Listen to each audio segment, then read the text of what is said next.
May sapot ng gagamba mga idol. Yan o. Yan. Yan. Ginigiba nila yung bahay nila pag umaga na eh. Tapos magbabahay sila sa paggabi na ulit. Hanapin natin. Wala. Sa mga tuyong dahon yan mag stay. Wala dito.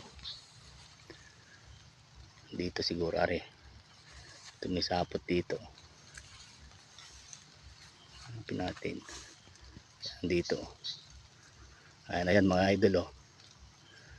Dito siya oh. Yan oh. Matapang siguro yan mga idol oh. Yan oh. Sarap ng tulog niya oh.